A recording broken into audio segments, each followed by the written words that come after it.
Hello, this is Cooper Shamley, and this is the Sports PTI. I'm joined here by Nathan, Ethan, and Jacob. We're going to be debating whether or not Deshaun Watson should be allowed to play in the NFL. Nathan, take it away. Deshaun Watson has not been criminally indicted in anything. He was brought to a grand jury. They did not find any criminal evidence. If anything, it's a civil case. He'll be suspended for 8 weeks, and he'll be able to play. He should be able to play the full season because if any suspension happens, it should be next year when there's more evidence out there to see if he did anything wrong.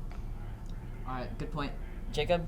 I do not think he should be able to play because there are still more cases. Just like yesterday, there was 2 more, and they're still coming in. So I think he should be suspended until all the cases are dealt with.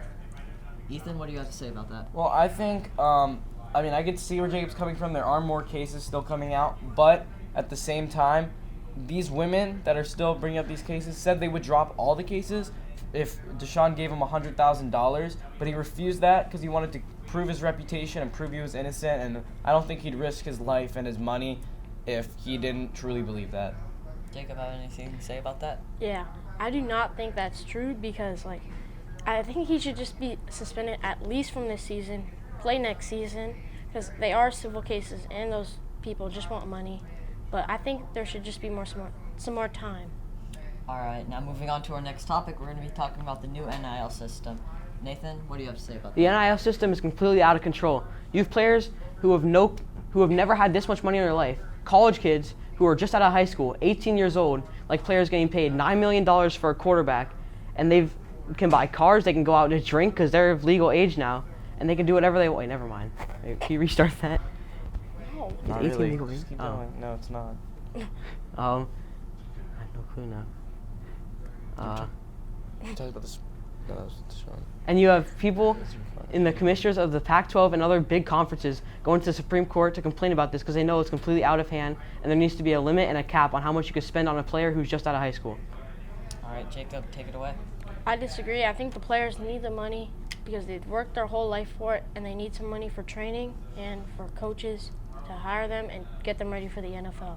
What do you think, Ethan? Well, I personally believe that they shouldn't be paid that much money because, it leads to, sort of monopolies in college football. If you have ever watched soccer or baseball, they don't have salary caps, and they can recruit, all these players. So they build super teams where the best teams will stay really good for a super long time, and the worst teams will stay bad for a super long time. And like Nathan said, the quarterback that got paid $9 million to go, he went to Texas because they paid him an insane amount of money, which it's starting that. All right, Jacob, what do you have to say about that? If a player works their whole life and they get hurt, they have nothing. They don't have a job. They're not in the NFL. They work their whole life to play football, and they have nothing. They need that money for the rest of their life. All right. All right, now we're going to be going to the next topic on who we think will be the best QB in this next season. Cooper, you want to start off? So I think that Tom Brady is the overall best QB that's going to take off this next season because he has the weapons. I understand that he lost some O-linemen, but he has Gronk might return, the wide receiver core got better, the defense is still going to be able to get him the ball back, and I think they're just going to be a high-scoring offense, and being able to run the ball is a big help to move down the field. Nathan, what do you think about that?